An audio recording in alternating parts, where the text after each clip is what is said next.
This channel is part of the History Hit Network. Stick around to find out more.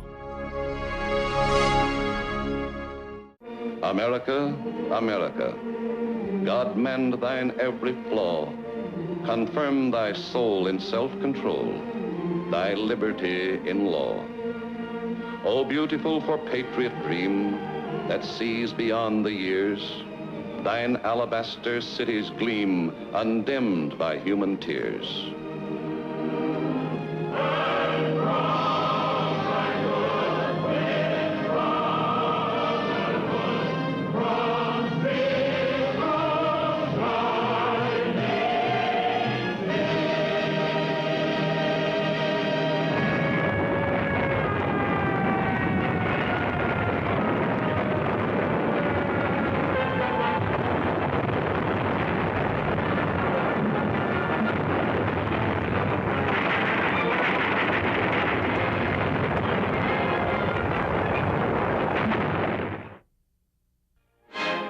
America's most epical call to arms and preparedness.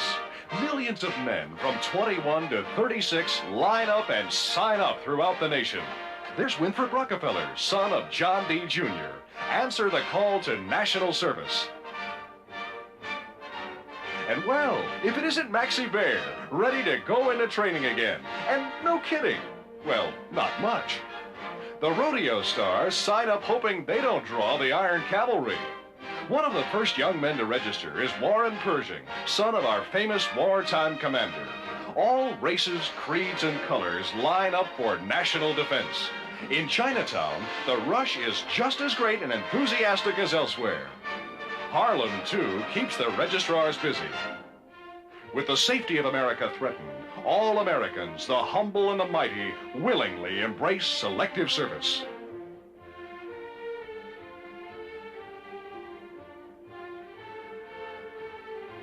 From the White House comes a definite promise by the President to those answering their nation's preparedness call. Our present program will train 800,000 additional men this coming year. It is a program, obviously, of defensive preparation, and of defensive preparation only. The 16 million young men who register today, I say that democracy is your cause. The cause of youth. From coast to coast, Americans seem more than willing to say goodbye to 1940. In New York, scenes like these on the gay White Way are duplicated east side, west side, and all around the town. See out the old year and welcome the new, and do it in style. Forget the war, elections, higher taxes, and that last payment on the car. And brother, greet 1941 with new hopes and new resolutions. Resolutions come tomorrow, along with the headaches. Tonight, it's eat, drink, and be merry. And watch out for those bubbles.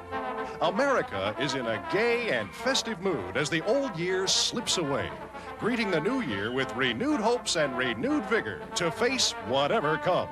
Before a joint session of the new Congress, President Roosevelt gives his 1941 message, asking for increased taxes to finance all-out aid for the democracies fighting aggression. Our most useful and immediate role is to act as an arsenal for them as well as for ourselves.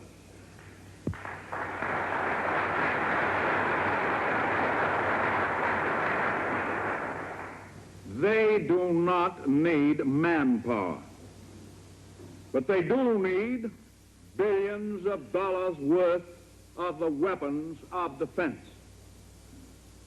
The time is near when they will not be able to pay for them all in ready cash. We cannot and we will not tell them that they must surrender merely because of present inability to pay for the weapons which we know they must have.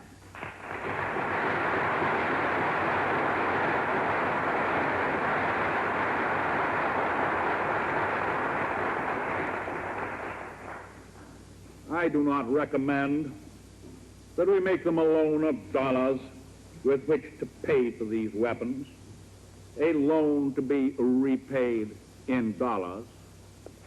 I recommend that we make it possible for those nations to continue to obtain war materials in the United States, fitting their orders into our own program, and nearly all of their material would, if the time ever came, be useful in our own defense. Let us say to the democracy, we Americans are vitally concerned in your defense of freedom.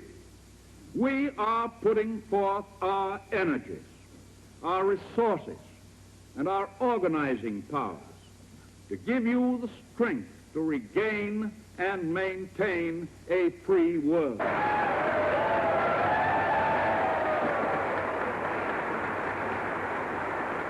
We shall send you in ever-increasing numbers ships, planes, tanks, guns.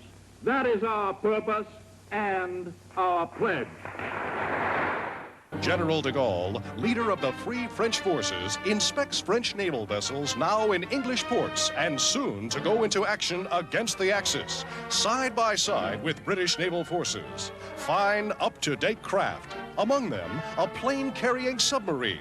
Proof that the tricolor still waves. Seattle prepares for the first big city blackout test in America. City officials and Army officers make and announce complete plans. The streets are made ready for pedestrian safety zones during the blackout, and windows are blackened in key plants. Meanwhile, Mayor Carroll and his Board of Strategy swings into action. In the streets, thousands of war veterans take their posts as air raid wardens.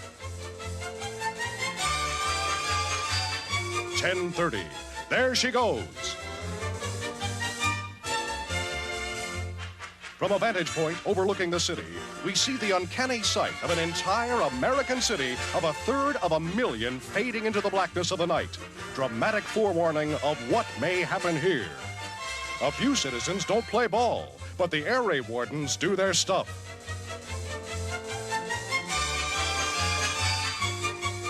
At nearby Fort Lewis, anti-aircraft units go into action to repel the raiders. America is on guard. One of the most reassuring items on the national defense horizon is the Glen Martin plant. Construction is well underway on a huge new factory to turn out warplanes under a new Army contract of $130 million. Meanwhile, work is being rushed on the present plan on production of a new B-26 bomber for Britain and the U.S. Uncle Sam has ordered over 1,000 of the new torpedo bombers, which are said to be the most potent air weapon ever designed. Air Corps chiefs ordered production from blueprints, and that's something. Equipped with protective armor, self-sealing gas tanks, power-driven turrets, the B-26 can hit 346 miles an hour, almost as fast as present-day fighter planes. Earlier model Martins are being rushed to England as fast as they come off the assembly line. The B-26s will follow soon. American-built Eagles are spreading their wings fast. The Army transport Alexander, once the German liner America, now is a floating barracks at a Newfoundland dock. And here are some of the American troops who are here to guard the new American air and naval bases being built at this critical gateway from Europe.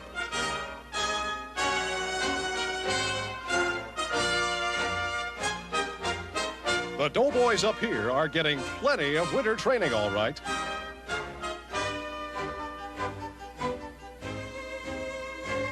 The detachment has a picked platoon of ski troops. And boy, they're ready for business, wind or weather. Here are dramatic pictures of a British attack in Libya. The Italian counter-battery fire is close, but ineffective.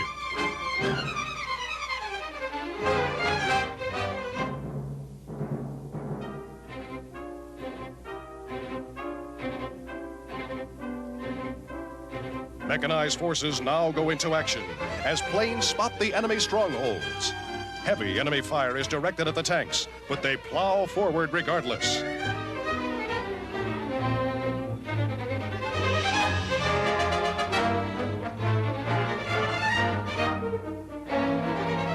Now the infantry closes in. Australians they are, and the battle's in the bag. Another Mediterranean port falls to General Wavell's army, plus plenty of prisoners. The British bombing and artillery fire have set fire to oil and other stores. Alert and ready for action, the Australians occupy the town, but find no signs of resistance. Only a few undersized dogs of war left behind. The doghouse they can save for Il Duce. It's another brilliant victory for Wavell's brave Australians. History was made when Henrik de Kaufmann, minister from Denmark, and the United States government signed an agreement permitting the United States to take over the protection of Greenland and to set up air bases and other fortifications there. The Danish government repudiates the agreement, but the United States says it's okay. This agreement between the United States and Denmark relating to the defense of Greenland is by now known to my countrymen in Denmark. Sitting by their radios under the blackout that covers Denmark now, they will have heard the President's statement. And they will have felt grateful and encouraged when the President expressed his hope for a speedy liberation of Denmark. And they heard the President's assurance that Greenland will remain Danish. In this world of broken treaties, they know the word of the American people and their government can be trusted. It's happened, girls. They're registering girls and drafting them. Girls who work in the federal office buildings in Washington are being signed up as dance partners for the boys in nearby army camps. Not by the scores, but by the hundreds. And it's all very official. The first batch, or should I say bevy, is drawn from a regular draft board fishbowl. And how they hate it.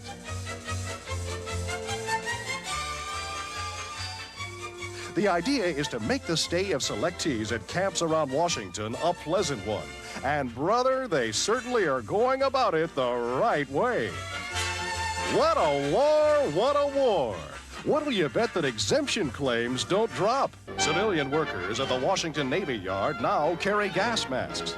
They never know when a gas mask drill alarm will be sounded.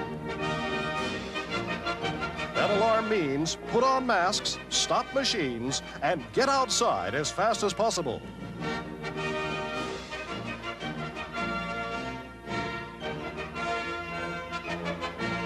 There's nothing like being prepared. Out at Fort Ord, California, gas masks for horses are now a part of the regular training. Specially made masks that have been proven to be excellent protection for animals during gas attacks. Regular drills through gas and smoke clouds accustom the horses to these strange, oatless nose bags. Men of the 501st Parachute Battalion, Uncle Sam's first chute-jumping unit, are seasoned cloudmen now. From a platoon of 50, the battalion has had mushroom growth in the last few months to a total of 450 officers and men. You are now about to see a spectacular demonstration of their ability and daring.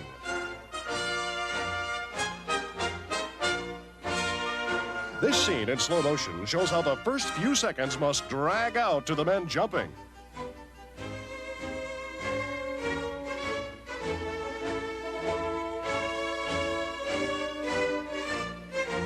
A total of 70 men are bailing out one after another, the greatest mass jump ever made in the United States. The 501st Battalion will soon be divided to form the beginning of 3 or 4 more battalions. It takes nerve and daring, all right, and when the men are well trained, landing is as easy as falling off a log.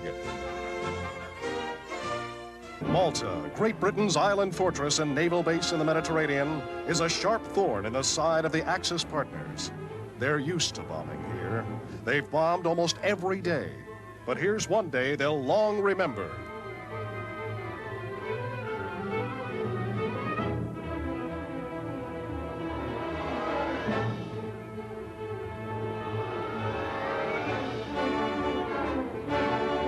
The Axis bombing raid, the worst in months, left a huge toll in casualties and wreckage.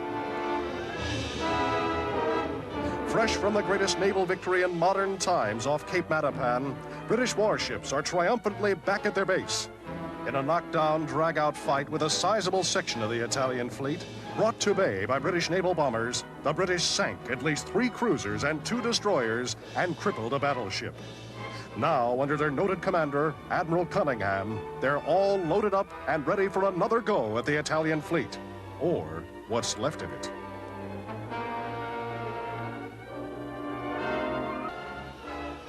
This will give you an idea of the tough country the British troops of Wavell's army tackled in their drive.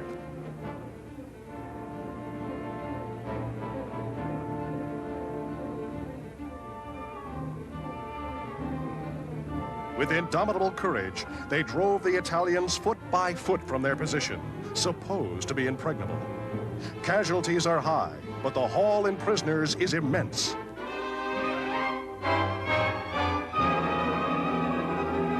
The war is over for that bunch, and I'll bet some of them aren't a bit sorry. Once over the hill, Charon, the goal of the British advance, is quickly taken. It is the key to Asmara and the coast. Few important buildings in the town were damaged.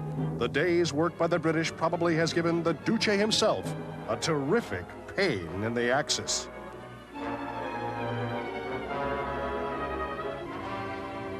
Prime Minister Winston Churchill goes out to see for himself whether there's any unrest among the long-suffering English people. And the reception he gets is ample proof to him that he is even more popular than ever as their war leader. Furthermore, he finds that they are far from downhearted, despite the continual bombings they have undergone. It's the most welcome vote of confidence he has ever received, right from the heart of the people.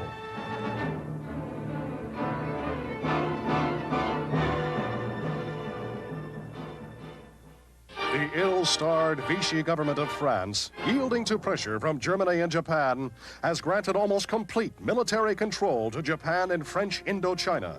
And already, thousands of Japanese troops have moved in. Thailand, too, is threatened, but the major threat is against Singapore.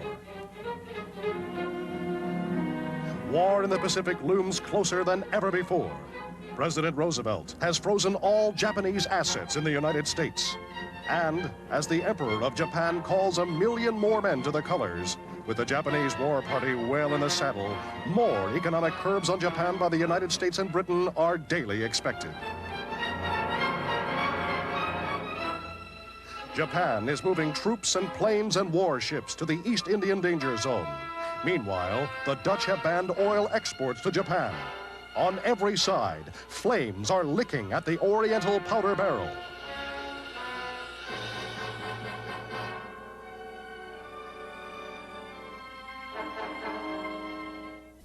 In the most bizarre and astounding event of the war so far, Rudolf Hess, number 3 Nazi, seen here going about his activities as confidant and chief party leader for the Nazi warlord Hitler, is now a prisoner in Scotland after a mysterious solo flight from Germany. Unarmed, he was captured by a farmer after bailing out when his gas supply ran low. A mysterious trip that has the whole world guessing. The Nazi leader took off from Augsburg and headed straight for western Scotland, where an old friend of his, the Duke of Hamilton, has an estate. His mission? Who knows? Perhaps a plan for peace. Perhaps an escape from personal enemies or impending events in the Reich. Germany says he has lost his mind. Britons think the fantastic trip may be a Nazi ruse, a Trojan horse of another color. When he was found with his parachute after his plane had crashed, Hess said his trip was made to save humanity.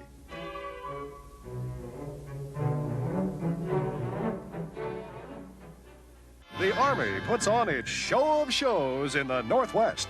Troops of the 9th Army Corps demonstrate all phases of preparedness for thousands of assembled friends and relatives, as well as for various general officers, governors, and other dignitaries. There's no hush-hush business about bayonet practice these days. The boys get right down to the fine points of who's going to be stuck if trouble starts. The highlight of the day is a monster parade and review of the entire Army Corps, 45,000 strong before Lieutenant General DeWitt, commander of the 4th Army.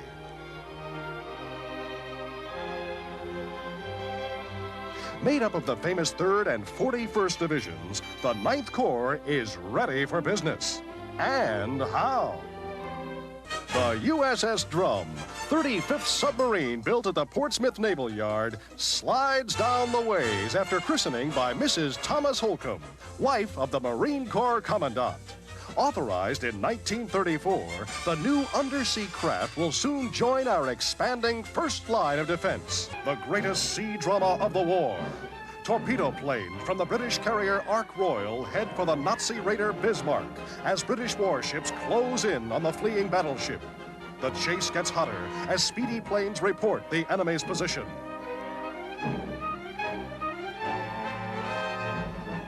At forced draft, the great warships plunge ahead to bring the foe to bay so as to avenge the sinking of the Hood.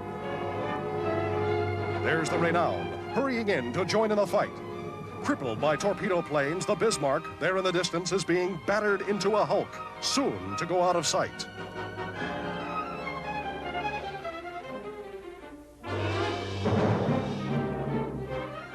After victory comes celebration on the British ships, including the carrier Victorious, which got in on the fight, and the Norfolk with its lucky mascot.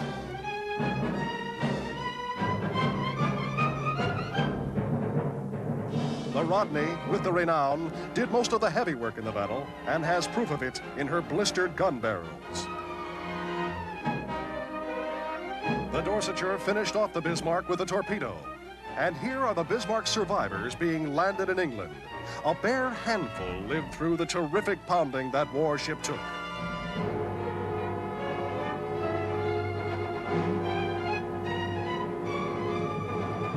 Many of those saved came through without a scratch, but not all of them. But for the entire group, the war is over.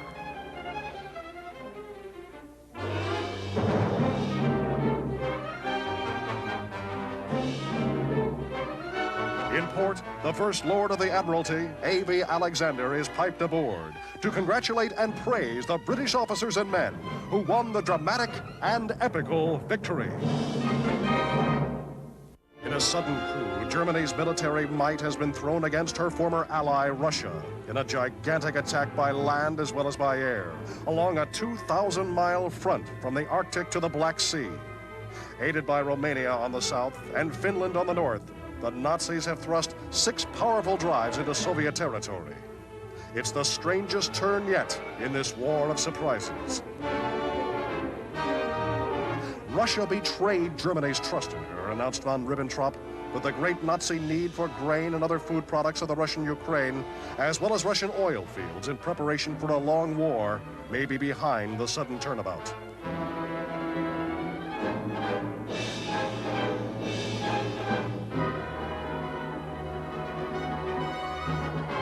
Russia, with its millions under arms, is not a weak and defenseless nation, and is hurling her troops, tanks, and planes to the threatened points.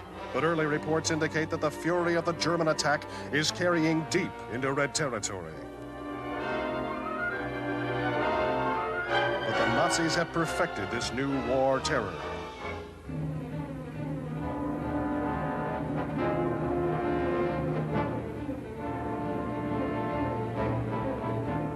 It was Russia's non-aggression pact with Germany 2 years ago that set the stage for the war. But now, Russia finds herself an overnight ally of Britain. What effect the recent Soviet-Japanese Friendship Pact will have on the situation is a mystery. 3/4 of the world is now at war.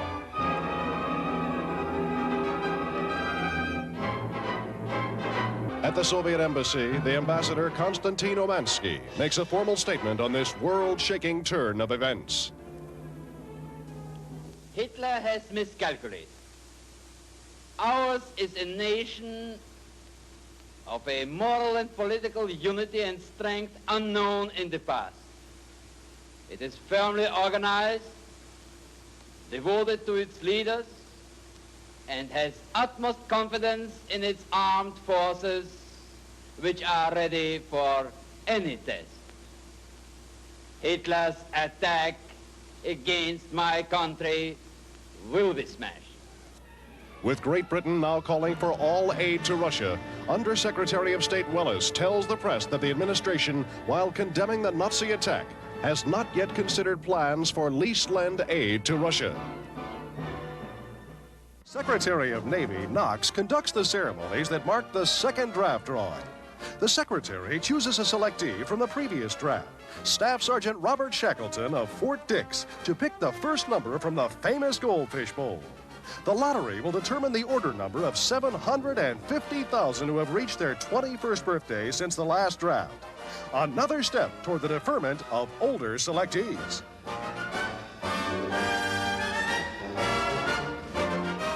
Ex-heavyweight champ Gene Tunney, Lieutenant Commander James J. Tunney of the U.S. Navy is making rough, tough, and rugged men out of the Navy's new recruits. A 2-mile run before breakfast? It's just an appetizer.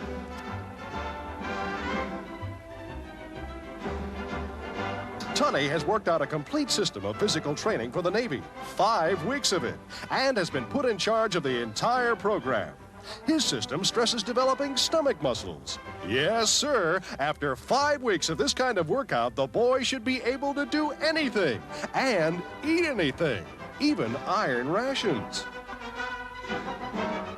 87 flying cadets receive commissions as Second Louis in the Army Air Forces. Handpicked from various training centers throughout the country, they've completed instruction in pursuit flying here at Mitchell Field. They'll help protect East Coast cities from aerial attack. Tobruk Harbor is a graveyard of wrecked ships, warships, and supply ships, Italian and British.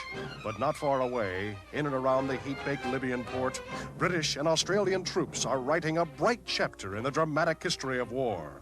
6 months ago, they took it, and for 6 months, the do-or-die garrison has held on against Axis attacks, repairing their equipment from the enemy's wrecked tanks and trucks scattered hereabouts, and making the best of life in the besieged town. Mail call brings a thrill, news of a baby in far-off Australia, and the lucky father's buddies promptly give him the works, even to a loving cup. Taking care of a 1,000-pound bomb that failed to explode is no sinecure. And live thermite bombs are tricky playthings, too, as you can tell from the cameraman's caution. A fellow can't even take a bath without the blooming Nazis starting a fracas.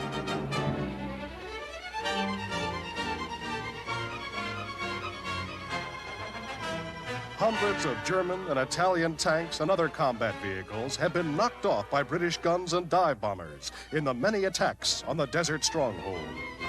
British raiding parties also take their toll of enemy lives and equipment. Great numbers of Nazi and Italian prisoners have fallen into the hands of the heroic garrison, including many German tank crew members.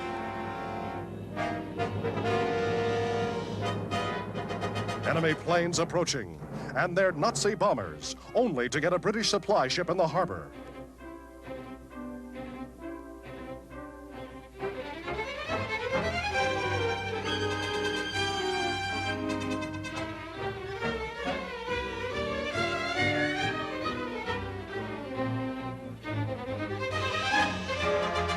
They got her that time.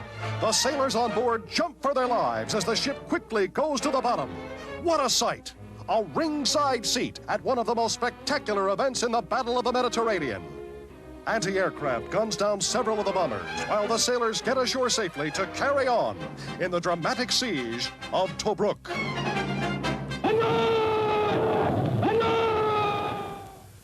Cordell Hull, American Secretary of State, had used every means at his disposal to check Japanese aggression. In November 1941, Americans hoped that his efforts were meeting with success, when the Japanese sent Saburo Kurusu, a special envoy, by plane to Washington. But Kurusu's trip was only a smokescreen. With the European powers locked in a war of survival, America's Pacific Fleet is the major obstacle to Japanese domination of Asia and the Pacific. The ruling militarists hatch a faithful plan to eliminate the obstacle: sink the United States Navy.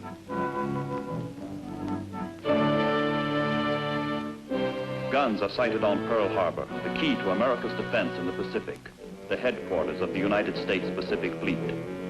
Japan knows the attack she is planning means war. But if she sinks the principal striking force of the United States Navy, the prize is worth the risk. Such bold designs demand hard study and exact intelligence.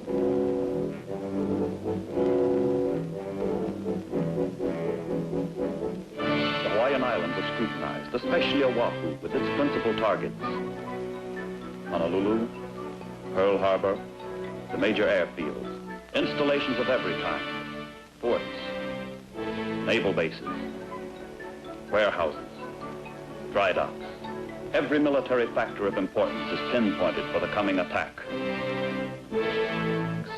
In early November, Admiral Yamamoto, designer of the Pearl Harbor attack, orders his striking force to advance into Hawaiian waters and upon the very opening of hostilities, attack the main force of the United States fleet.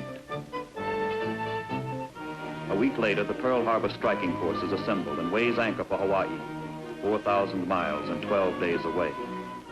The task force maintains radio silence and travels a roundabout course off normal shipping lanes. Dirty weather and heavy seas help veil its progress.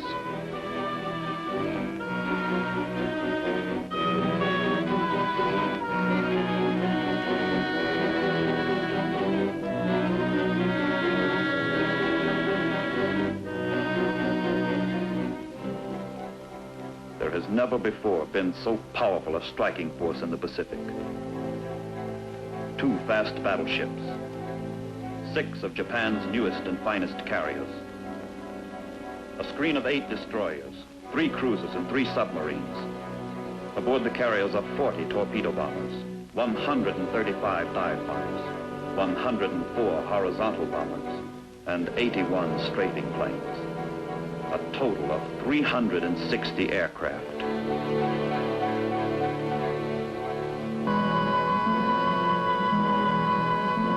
Latitude 26 degrees north, longitude 158 degrees west. The launching point.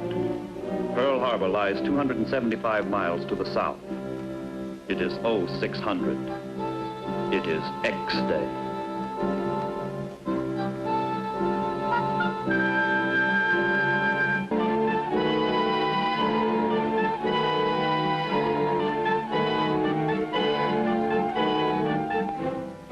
Five 5,000 miles away in Washington, it is almost noon. At the Navy Department, intelligence experts have had a puzzling Sunday morning. Some time ago, they broke Japan's most carefully guarded code. They've deciphered a dispatch from Tokyo to the Japanese embassy. Secret instructions reject America's request for mediation in the Far Eastern crisis. Order negotiations broken off. Exactly what this means, no one knows. The State Department is uneasy. Secretary Cordell Hull awaits another crucial conference with the Japanese ambassador and a special envoy from Tokyo, scheduled for 1 o'clock.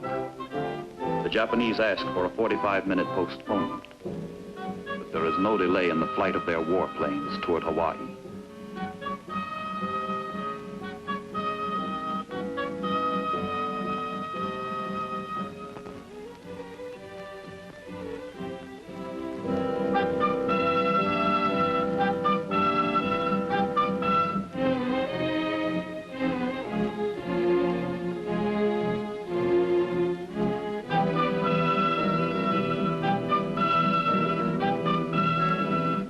Oahu, sunny, relaxed, peaceful. Flying weather good, visibility clear. Slowly life begins to stir on the island.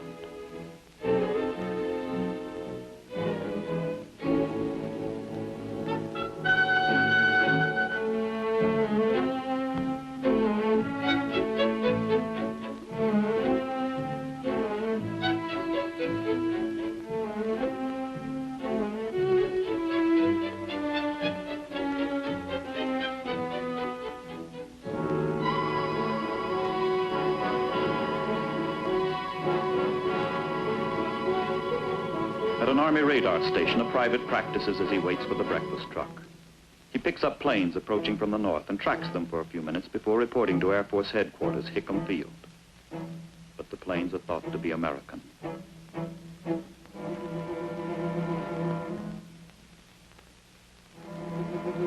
Ten minutes to 8, December 7th, 1941.